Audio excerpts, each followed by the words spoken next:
தில்லையம்பலம் தென்னாடுடைய சிவனையை போற்றி எந்நாட்டவர்க்கும் இறைவா போற்றி. அனைவருக்கும் வணக்கம்.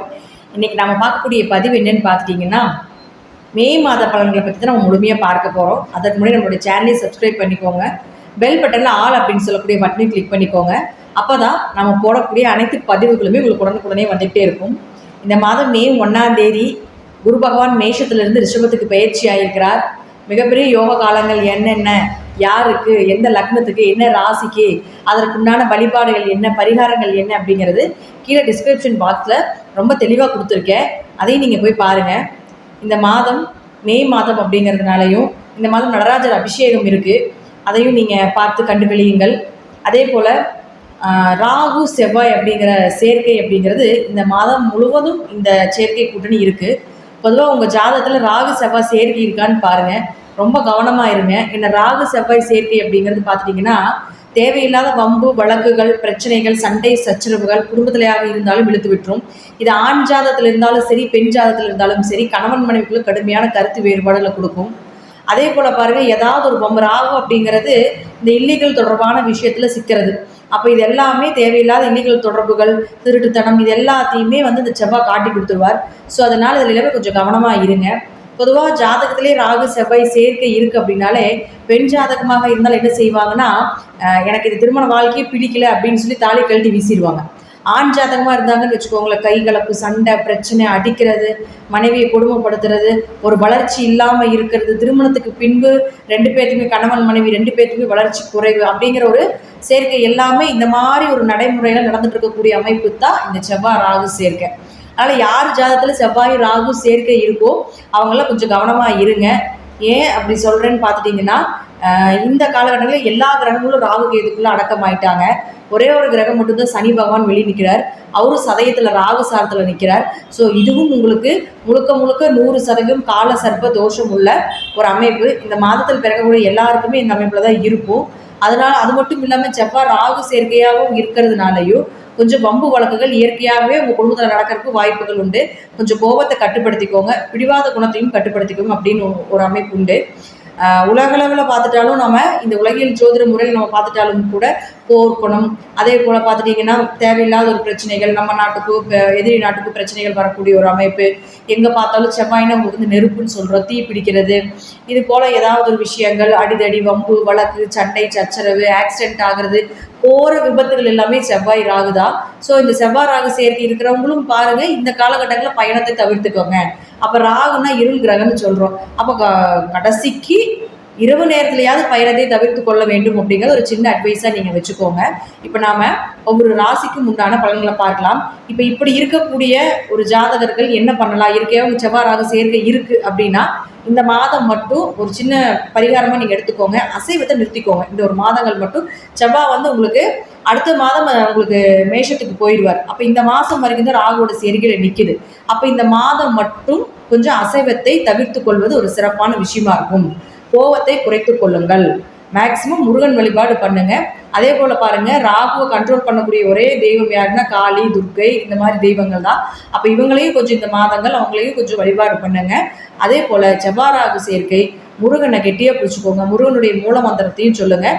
மேக்சிமம் 100% அசைவத்தை எடுத்துக்கொள்ள வேண்டாம் இந்த மாதம் முழுவதும் இந்த சேர்க்கை உள்ள ஜாதகர்கள் அப்படிங்கிறத நான் இப்போ உங்களுக்கு சொல்லிக்கிறேன். இப்போ நாம் ஒவ்வொரு ராசிக்கும் எப்படி இருக்கும் அப்படிங்கிறத நம்ம முழுமையாக பார்க்கலாம். கடக ராசிக்குண்டான மே மாத பலன்களை பற்றி பார்க்கலாம். கடக ராசிக்கு உங்களுக்கு பணத்தை கொடுக்கக்கூடிய கிரகம் அப்படின்னு சொல்லக்கூடியவர் யாருன்னு பார்த்துட்டிங்கன்னா சூரியன் தான்.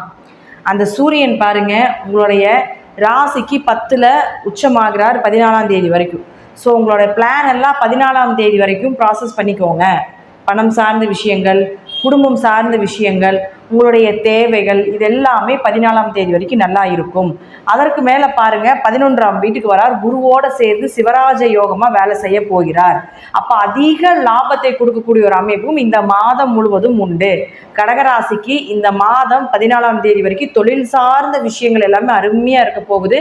அதற்கு மேலே பாருங்கள், பெரிய பெரிய ஆசைகள், நிறைவேறாத ஆசைகள் 2-11 தொடர்பு ஏற்பட போகுது 14ஆம் தேதிக்கு மேலே.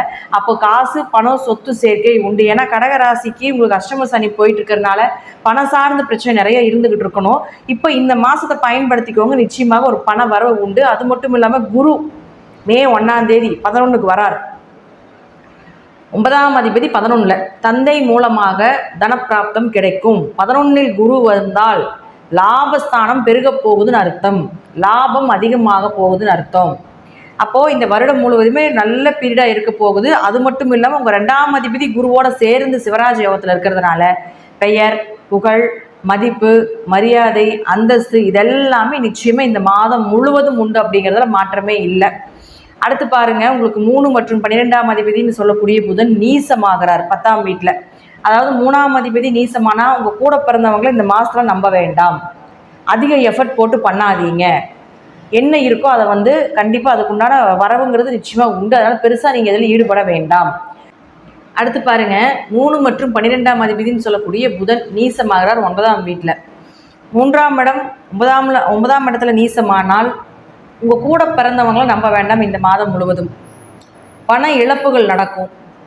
ஏதாவது ஒரு டாக்குமெண்ட், புதன் அப்படின்னா டாக்குமெண்ட்டுன்னு சொல்கிறோம், பத்திரப்பதிவுகள் சொல்கிறோம். உங்களுடைய ஐடென்டிஃபையாக இருக்கக்கூடிய கார்டு எல்லாமே புதன் தான். ஆதார் கார்டு, ஓட்டர் ஐடி, இது மாதிரி விஷயங்களை கொஞ்சம் கவனமாக வச்சுக்கோங்க.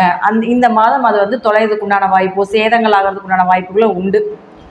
அப்போ அவரே 12ஆம் அதிபதியும் ஆகிறாரு. அப்போ 12ஆம் அதிபதி ஆகிறதால கொஞ்சம் விரயங்கள் ஏற்படுறதுக்குண்டான வாய்ப்பையும் காட்டுது.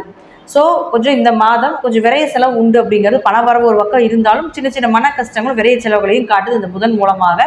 ஒரு 10ஆம் தேதி வரைக்கும் தான். அந்த 10ஆம் தேதி நீங்கள் தாண்டிட்டீங்கன்னா இந்த புதனும் பார்த்துட்டிங்கன்னா உங்களுக்கு 11ஆம் வீட்டுக்கு வந்து விடுவார். அப்போ புதனும் 11ஆம் வீட்டுக்கு வரும் பொழுது நிச்சயமாக உங்களுக்கு அவரும் லாபஸ்தானத்தில் இருக்கிறதுனால பண வரவு நிச்சயமாக உண்டு. பெருசாக தொழில் இன்வெஸ்ட்மெண்ட் பண்ண வேண்டாம். தொழில் ரீதியாக வெளிநாடு, வெளியூர் பயணங்கள் செல்ல வேண்டிய ஒரு அமைப்பு உண்டு. இம்போர்ட் எக்ஸ்போர்ட் பிஸ்னஸ் எல்லாமே செய்ய வேண்டிய ஒரு சூழ்நிலைகள் கூட இந்த காலகட்டங்களில் 10ஆம் தேதிக்கு மேலே நடக்கும் அப்படிங்கிற மாற்றம் இல்லை. அடுத்து உங்களுடைய ராசிக்கு 4 மற்றும் 11ஆம் அதிபதினு சொல்லக்கூடிய சுக்கிர பகவான் பாருங்கள், உங்களுடைய ராசிக்கு 10ல் நிற்கிறார்.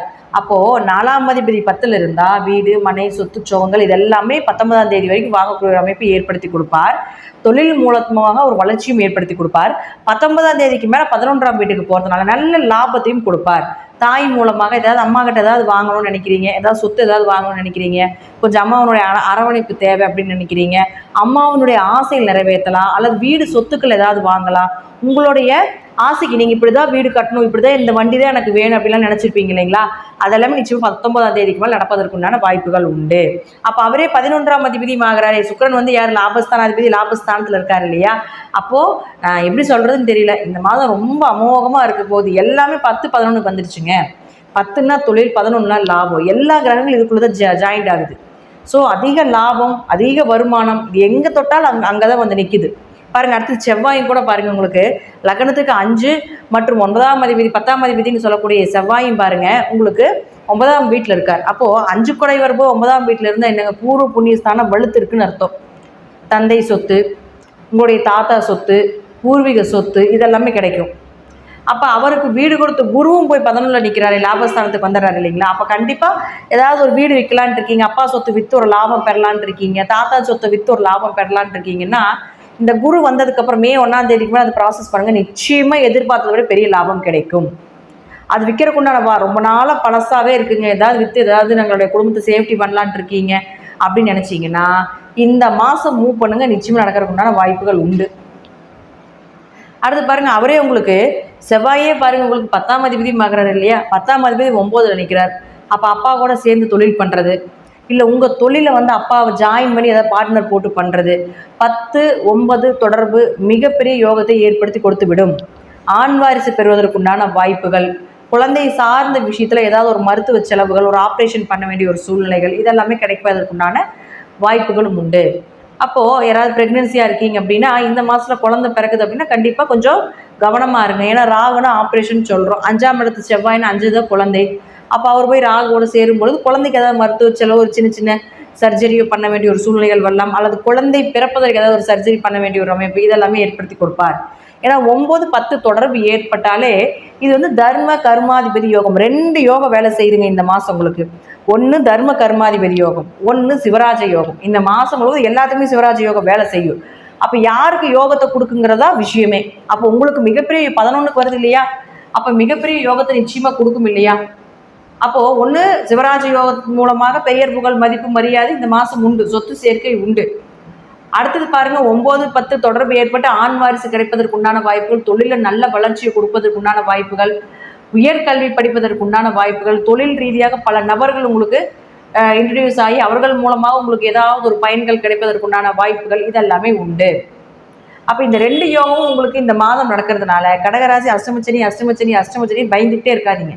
இந்த மாதம் தைரியமாக போராடுங்க, நிச்சயமாக நடக்கும். உங்கள் முயற்சி ஸ்தானாதிபதி உங்களுக்கு அடுத்தது 11க்கு 10க்கு வரார். அப்போ கடுமையாக 10ஆம் தேதி வரைக்கும் தான் உங்களுக்கு முயற்சி பண்ணால் ஃபெயிலியர்.